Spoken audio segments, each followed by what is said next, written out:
السلام علیکم جی، آپ دیکھ رہے ہیں وقاص عزیز آفیشیل اور میں ہوں وقاص عزیز۔ آج کا دن اور آج سے گزشتہ 48 گھنٹے پاکستانی سیاست میں اتار چڑھاؤ، ایل او سی پر کیا ہو رہا ہے، چائنا انڈیا کیا کر رہا ہے، یہ سب اپنی جگہ اور ہم بڑے شوق سے یہ سب دیکھ بھی رہے ہیں، سن بھی رہے ہیں۔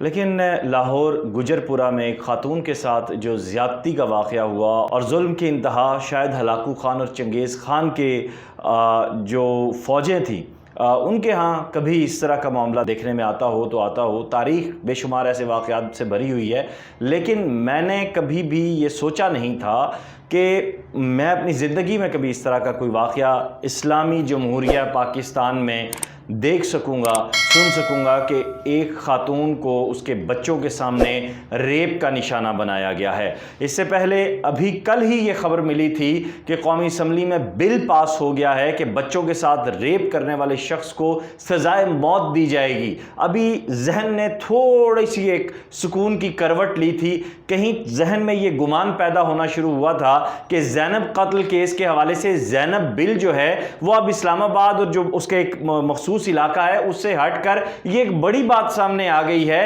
کہ آئندہ کے بعد پاکستان میں کسی بھی بچے کے ساتھ کوئی بھی زیادتی کرنے والا شخص ہوگا تو اس کو سزائے موت دی جائے گی۔ یہ بات سن کر آئین اور قانون کی روشنی میں جس واقعے کا میں ہمیشہ حوالہ دیتا ہوتا ہوں، جنرل ضیاء کے دور میں جب ایک بچے ٹیپو کے ساتھ زیادتی کی گئی تھی اور اس کو مزنگ اڈا میں اس شخص کو جو زیادتی کرنے والا جو ریپسٹ تھا اس کو سنگسار کیا گیا تھا، پھانسی دی گئی تھی۔ آج وہ کہتے ہیں نا کہ سزا دینے سے زیادہ اس کا جو نفاذ ہے، اس کا جو ڈر ہے، اس کا جو خوف ہے وہ زیادہ قیمتی ہوتا ہے، اور جب تک وہ نہیں ہوگا تب تک معاشرے میں اس طرح کے مسائل میں کمی نہیں آ سکے گی۔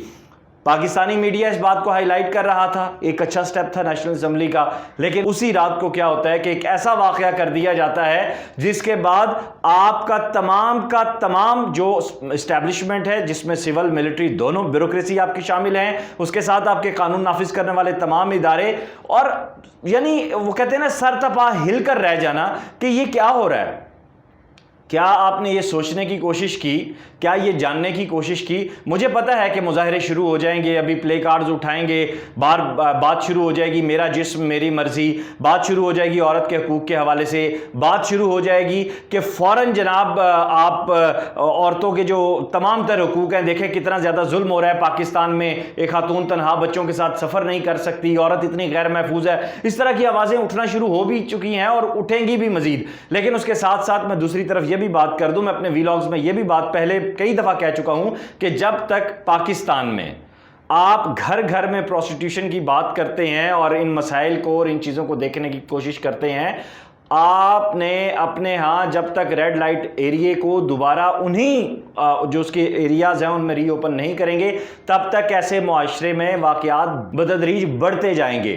اس کی بنیادی وجہ فرسٹریشن، اور پھر اس سے پہلے یہ جو 2000 کے بعد سے لے کر اب تک کا ہمارا دورانیہ ہے جس میں مشرف ماشاء اللہ بھی ہے۔ ٹھیک ہے، مشرف کے ماشاء اللہ میں بہت ساری پازیٹیو چیزیں بھی ہیں، میں مشرف صاحب کو کئی جگہ پہ ایڈمائر بھی کرتا ہوں، لیکن اس کے ساتھ ساتھ آپ کے معاشرتی جو گھٹن ہے، آپ کے ہاں جو آپ کے جو گراس روٹ لیول سے گھرانوں میں تربیت کا کلچر ہے، آپ اپنے دیہاتوں میں چلے جائیں، آپ اپنے ان شہری آبادیوں میں چلے جائیں جہاں پہ آج بھی ملازم پیشہ گھر موجود ہیں اور ایک خاص سوچ ہے جو اسلامک معاشرے کی عکاسی کرتی ہے، اس کے ساتھ جڑ نہیں سکی۔ اسلامک معاشرے کی عکاسی ضرور کرتی ہے لیکن اس کو فالو نہیں کر سکی، اس کے ساتھ جڑ نہیں سکی۔ ڈیویلٹی جب تک معاشرے میں موجود رہے گی، جب تک آپ کنسائز ہو کے ایک طرف نہیں چل سکیں گے، تب تک آپ آگے نہیں بڑھ سکتے۔ باتیں بہت سی ہو سکتی ہیں، بہت لمبے لیکچر ہو سکتے ہیں، لیکن میں دو چیزوں کی جانب توجہ دلاؤں گا۔ پہلی بات، آپ کی نیشنل اسمبلی بل پاس کرتی ہے اور اس کے ساتھ ہی رات کو کیا ہوتا ہے کہ موٹر وے پہ گجرپورہ کے علاقے میں ایک خاتون کو جنگل سے دو موٹر سائیکل سوار آئے، کہانی سنیں، جنگل سے دو موٹر سائیکل سوار آئے، موٹر وے کی جو انہوں نے خاردار تاریں لگی ہوتی ہیں ان کو کاٹا، عورت کو بچوں سمیت اندر لے کر گئے، یعنی گاڑی کے شیشے انہوں نے توڑے، اور اس کے بعد اس کا ریپ ہوا، عورت نازک حالت میں موجود ہے۔ یہ پولیس کا کام ہے کہ کیسے پولیس کو اطلاع ہوئی، کیسے یہ خبر سامنے آئی، کیا سب ہوا، یہ انویسٹیگیشن کی جانب میں نہیں جاتا، میں اس سارے واقعے کو دیکھ رہا ہوں۔ افسوسناک واقعہ ہے، ان تمام لوگوں کو جو اس واقعے میں انوالو ہیں بغیر کسی معاملے کے فوراً پھانسی کے پھندے تک پہنچانا چاہیے. یہ میری پہلی اور آخری اپیل ہے. لیکن اس کے ساتھ ساتھ چیزیں سٹڈی کرنے کی ضرورت ہے, مائنیوٹ لیول پہ جا کے چیزوں کو دیکھنے کی ضرورت ہے کہ کیوں ایک بل پاس ہوتا ہے اور اس کے ساتھ ہی یہ واقعہ ہو جاتا ہے. دوسری چیز, ہمیں اپنے معاشرے میں بدلاؤ لانا ہوگا.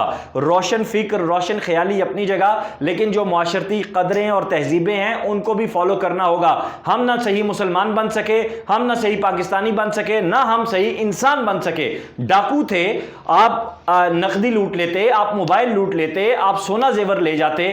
ان بچوں کی زندگی کیا ہوگی؟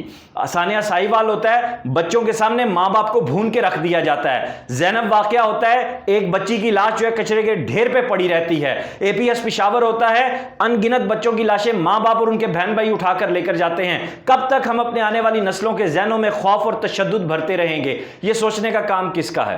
میرا ہے. میں بول رہا ہوں, میں صرف سوچ نہیں رہا, آواز اٹھانا ہے. ہماری دوست ہیں, ہماری سینئر ہیں نوشابہ شوکت, انہوں نے کہا کہ آواز اٹھائیں, آواز میں آواز ملائیں. میں پلے کارڈز کی حد تک آواز اٹھانے کا قائل نہیں ہوں, معذرت کے ساتھ. ہمیں چینج کی ضرورت ہے, ہمیں کسی بل کی ضرورت نہیں ہے. ہمارے جو آج کے ماں باپ ہیں انہیں اس چینج کی جانب توجہ دینی ہوگی, انہیں اپنے بچوں کو بتانا ہوگا, اور ان ماں باپ کی بھی اب ایک خاص سطح پہ جو مینٹل ایجوکیشن ہے, جو ذہنی تعلیم ہے, اس کی ضرورت ہے. اور بلوں وغیرہ سے کچھ نہیں ہونے والا. یہ جو ڈاکو, مطلب اس جنگل میں آج جو ایک نیا ڈاکوؤں کا گروہ پیدا ہو گیا یکدم, یہ گروہ کہاں سے آیا یہ تو آئندہ آنے والے دنوں میں پتہ چلے گا. لیکن اس کے ساتھ ساتھ میں یہ سمجھتا ہوں پولیس, قانون نافذ کرنے والے ادارے اپنی جگہ رہے. ذمہ داری معاشرتی سطح پر آپ کی ہے, اور جو سیاست کے مورے ہیں جو ایک خوف اور ڈر پیدا کر رہے ہیں, کوئی بھی پازیٹیو چیز ہونے لگتی ہے اس کو نیگیٹو کرنے کے لیے, ان چیزوں کی بنیاد میں جانے کی ضرورت ہے. اپنا خیال رکھیے گا. خدا حافظ.